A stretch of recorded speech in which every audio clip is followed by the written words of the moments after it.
Hey, Megan, how are you doing? It's been a long time since we last spoke. I was just wondering if you were well. Carl? Yeah, it really has been a long time. I'm fine. I'm doing much better without you. So, what do you want? You've got a lot of nerve talking to me after everything you did. It's already been months since you left, and you suddenly want to have a chat? Just to let you know, I'm not interested in catching up or making up with you. I just want to know how you've been recently, that's all. You don't have to be so defensive. You must be feeling lonely living all by yourself in that house without me, right? You can't have completely forgotten about me already. Lonely? That's a great joke. I stopped feeling lonely 3 seconds after you walked out the door.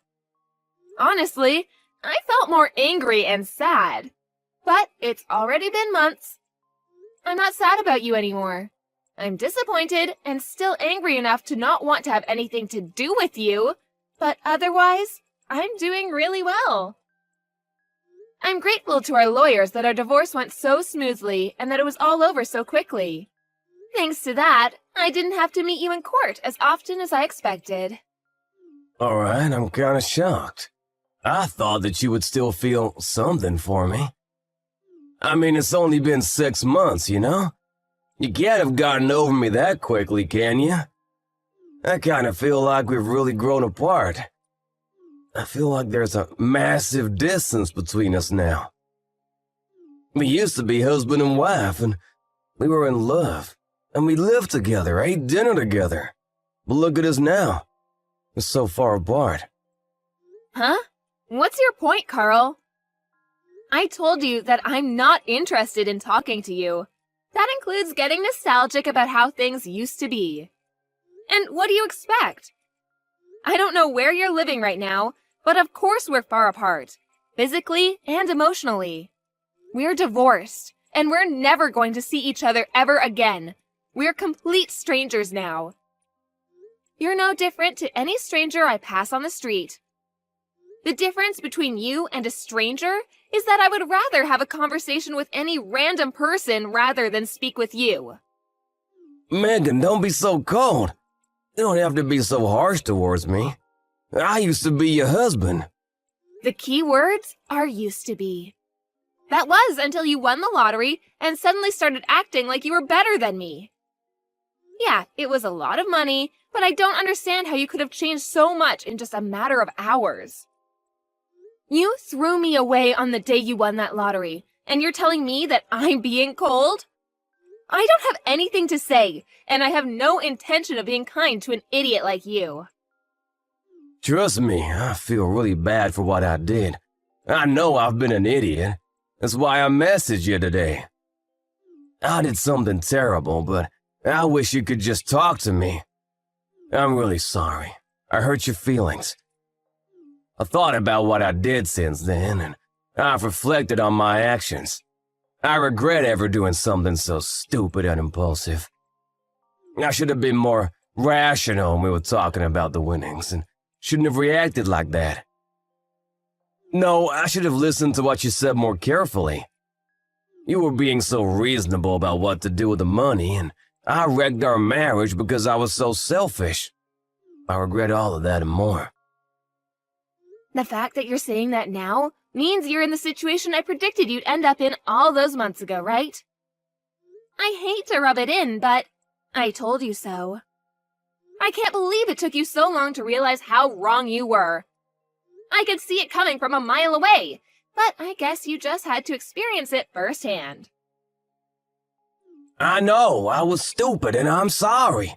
I finally realized that you warned me that this would happen for my sake. I was too blinded by the money to understand that you were only thinking of me. I wish I could go back in time and change everything, but I can't. I was so stupid and I regret it all. Yeah, you were so stupid. And horrible, too.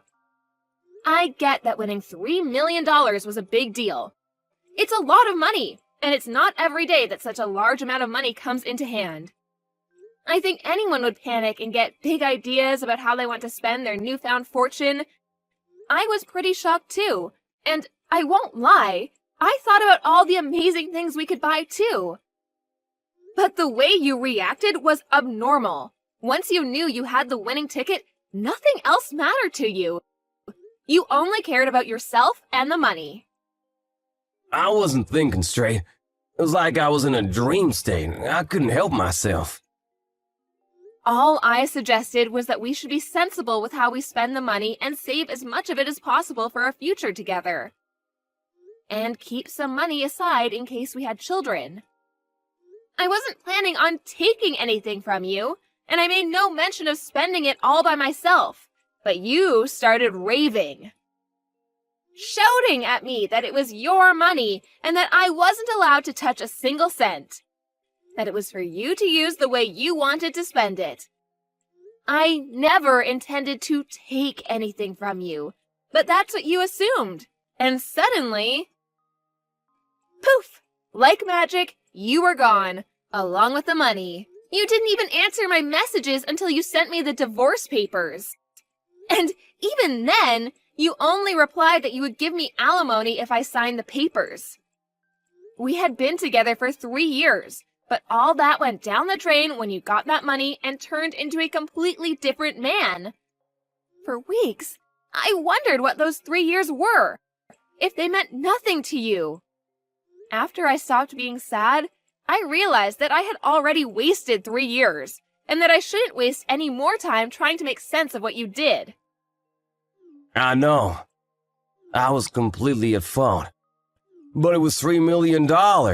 Neither of us had even had a tenth of that amount in our banks at one time. You can imagine why I went so crazy, can't you? Yeah, it's a lot of money, but that doesn't excuse your behavior. You ranted at me that my parents might come and beg you for money because they're so poor and that you couldn't trust anyone anymore.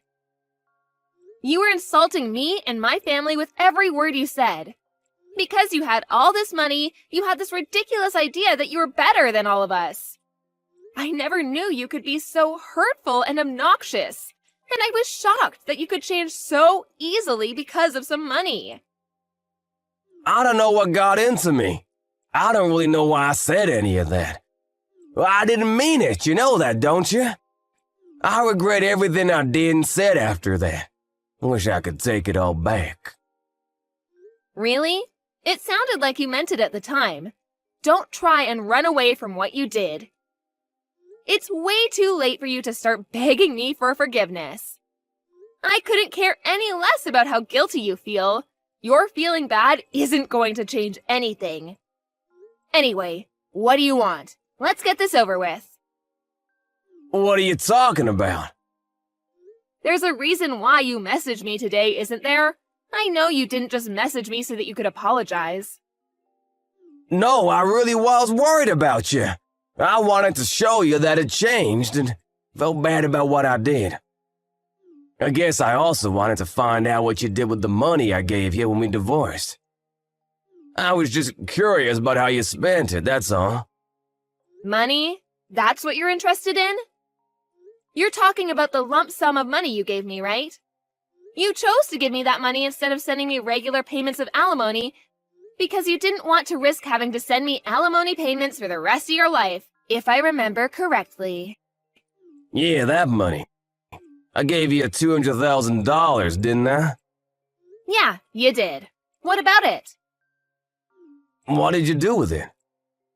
It's my money, so what does it matter what I did with it? I don't think it's any of your business how I spent it.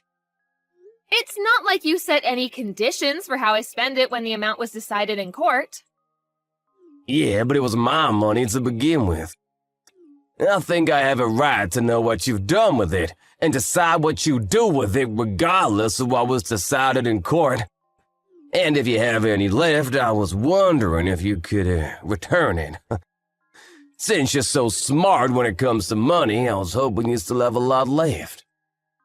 No way. You can't seriously be asking for it back. Of course I'm not giving it back. It may have been yours when you had it, but it became mine when you paid it to me as compensation. Do you understand the meaning of the word compensate? You're the one that suddenly asked for a divorce, so I was owed alimony. But you didn't want to pay that, and I didn't want to keep on having to meet you in court, so I settled for that money you gave me. I don't have any obligation to return that money to you. That money was owed to me, and it's mine. Yeah, it was compensation, but I only gave you a lot of money because I had a lot of my own money at the time. But I'm having trouble right now and I need some money. It would be great if you could give it back. To be honest, it's my money, so I shouldn't even have to ask you. What do you mean by trouble? I got married after we divorced. Oh, so the rumors I heard were true. Congratulations! I heard that you married someone. So, how did that turn out for you? She ran away with all of my money. I never should have married her. What? All of it? Yeah, can you believe it?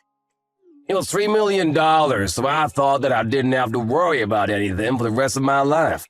I thought I could live like a celebrity. So I resigned from my job and had a house built for me and my new wife. We filled it with designer furniture and everything. We even had a pool put in. We were living the perfect life together until one day she suddenly asked for a divorce. After the divorce was finalized, I realized that all of my money had been transferred to her bank account, and she was gone. We were divorced. My account was empty. She had disappeared. She even told her lawyers that I had been cheating on her. Even though I'd never done anything like that.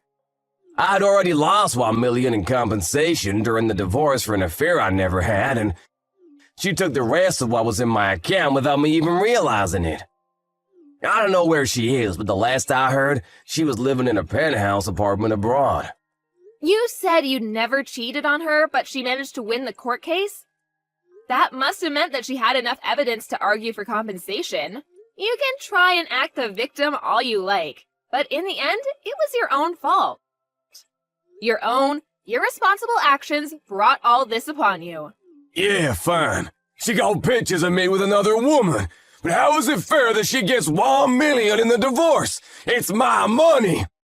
So you did cheat on her after all. You're a pathetic excuse for a husband. Yeah, alright. Say all you like. Anyway, that's not my point. I've explained why I need the money. Can you give me back the money I gave you? I need it right now. My ex-wife got the house in the divorce too, so I don't have anywhere to live. She's not even using it. She's abroad. But the woman put it out for sale. I was kicked out of my own house so that she could sell it and take more money from me. Megan, you're still living at the same place we lived in when we were married, right? Can we live together again? Excuse me? Are you asking if you can move in with me?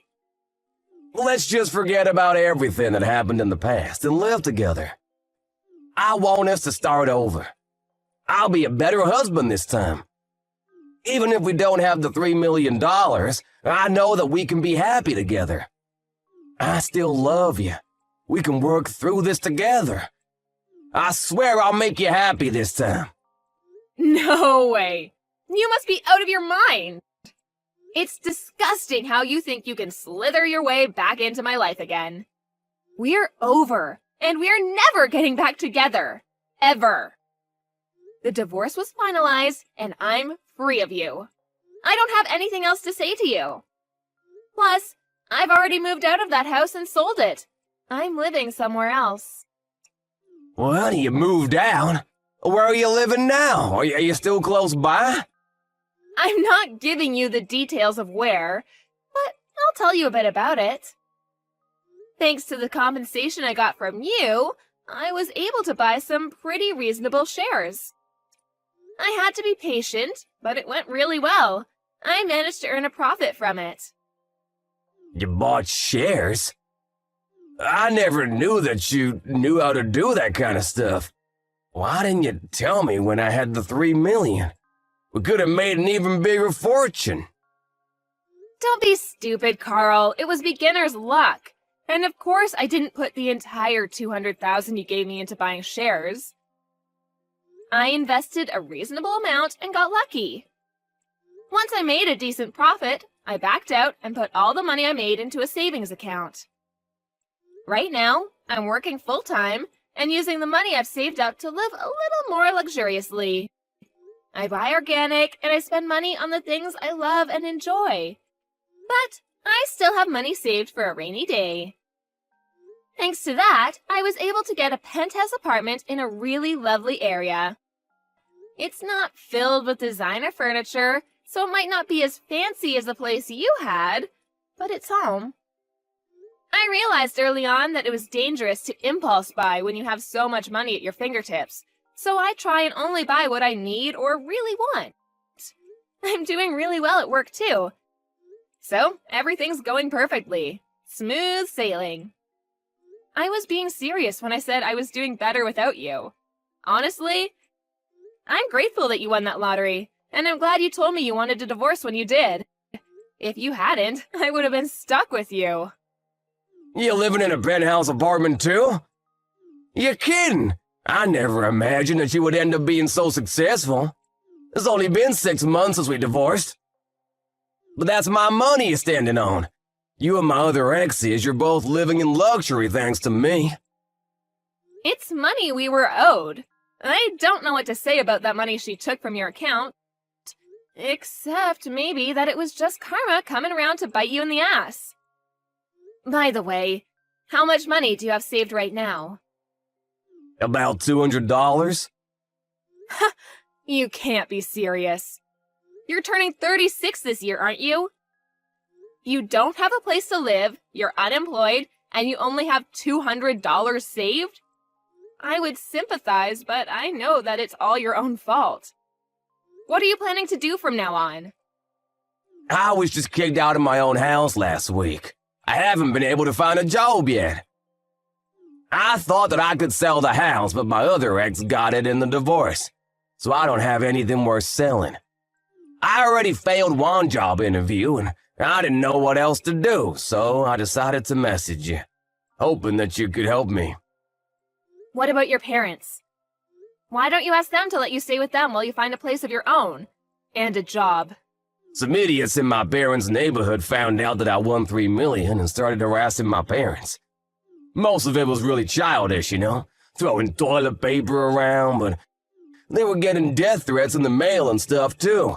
Some magazines were asking for interviews nonstop.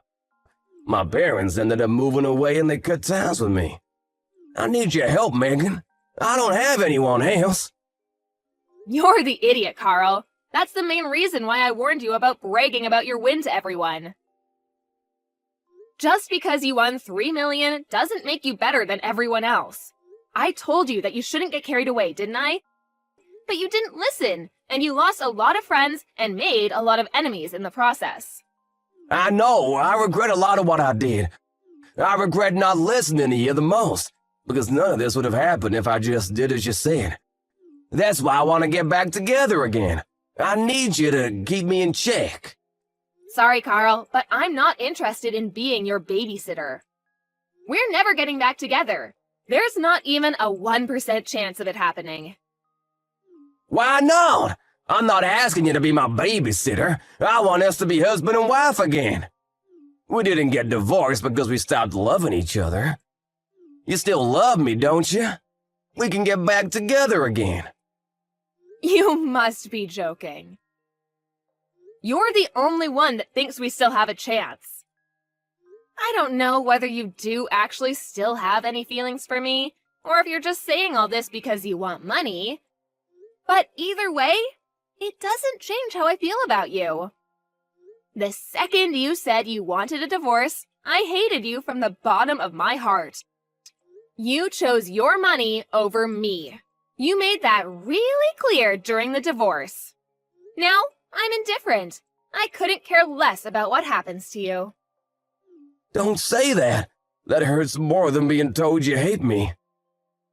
Please, I'm begging you for help. Could you at least have some pity for me? I need your help. We used to be married, remember? We spent 3 years living in the same house. We can forget about everything and start new together. No thanks. You're the one that asked for a divorce despite the 3 years we spent together. So don't bring it up as a reason to get back together. Then could you at least lend me some money? That's all I asked for. You said you've got money saved up. You can spare some, can't you? You made that money because of the money I gave you. You owe me. Come on. I don't even have a place to live. I'm begging you, Megan. Help me out. I don't have anyone else to turn to. I don't have any obligation to help you. You won $3 million and you told me that you didn't trust me with your money, saying that I might waste it all on shopping sprees. Only God knows where you got the idea that I would do that. You said you wanted to spend it how you liked and demanded I sign the divorce papers. And you left, taking all your money with you. Well, I'm telling you now that I'm free to spend the money I have however I like, including the money I got as compensation. I don't have a single cent to give you. Then what am I supposed to do? The reason why you have so much money right now is because of the money I gave you. Don't you feel any gratitude towards me? You could at least give something back as thanks. It's not fair that you're living in a penthouse apartment and have money saved and still have a job. I don't have anything. How can I accept that? Why should I care whether you accept it or not? You were living in a house filled with designer items and lived the celebrity life for a few months, didn't you? I hear that your new wife was quite beautiful, too. You didn't have to work and spent your days relaxing, sleeping, and eating, I guess. Do you remember what you told me when you left me? You said that you were rich and that you deserved better than a boring old woman like me. Even though we're the same age. Even though you would be just as boring without that money. You said that you were going to find someone younger and prettier. Someone that would suit your newfound fortune. Did you think I would forget that you said that? I don't remember saying anything like that at all. But I'm sorry, I really am. I wasn't myself then. I didn't think that at all. I've never thought anything like that. You didn't think I was being serious, did you? Ever since we got divorced, I've been thinking about you. I just want to get back together. I realized after spending a few months living with my other wife that the only one for me was you. I need you, Megan. Really? You need me? Thanks. I'm so flattered. Is that all you have to say? I'm begging you here. Just listen to what I have to say, please. Can't you be a little interested just for a minute? I just need $1,000, that's all. I won't ask for any more than that. I'll pay you back. Megan, are you listening to me? If I have $1,000, I can buy lottery tickets again. I'll win a fortune, and I'll be able to give you all the money you want. You've got to be kidding. I guess it's true that money drives people crazy. You hear a lot in the news about how people spent their winnings on something ridiculous, but I think you've outdone all of them. I've never heard of anyone that had to beg their ex for money to bet their chances on a second win. If you think that's the way out of your problems, then there's no helping you. What do you mean there's no helping me? You can help me. I just need money. We can fix everything if we get back together and help each other through this. I want to start over with you. I love you. Don't you love me back? Don't you feel sorry for me? You don't love me. You just love that I have something you don't. My money. And I don't need anything to be fixed. My life is great as it is now. It's not perfect yet, but you're not the one that will make it perfect. You need to learn to fix your behavior and fix your problems yourself. Don't bother me anymore. I do love you. I only have you. Give me back my money. It's not yours. I made this money because of the decisions I made. You lost yours because of the decisions you didn't think through. Don't ever message or call me ever again. You asshole. Let me give you the same parting gift you gave me. I deserve better than a boring old man like you. I'm going to find someone that loves me and live happily ever after without you. I'll be blocking your number, so don't try and contact me. Goodbye! After that, Megan blocked Carl's number and blocked him on all of the social networking they were connected on. Megan was able to forget about Carl pretty easily and was enjoying her peaceful life without him. She was living her ideal life, focusing on her career and coming home to the apartment she had taken care to furnish with things she loved. Carl, however, had used up what remained of his savings and still couldn't pass an interview because of his obvious lack of work ethic. He didn't change his attitude and blamed the interviewers for not passing him. As a result, he started borrowing money from loan sharks. And with that money, he began gambling at his nearest casino. Of course, it wasn't that easy to make a fortune, and the gambling only made his debt bigger and bigger. He was digging his own grave, but he still didn't change his attitude. After realizing how big his debt had gotten, he became desperate. But instead of trying for another job interview, he tried to steal money from a convenience store and was caught by the police. Megan found out about Carl's arrest on the morning news, but was too indifferent to care. She only remarked that money really does drive people crazy, and went on about her day as she usually would.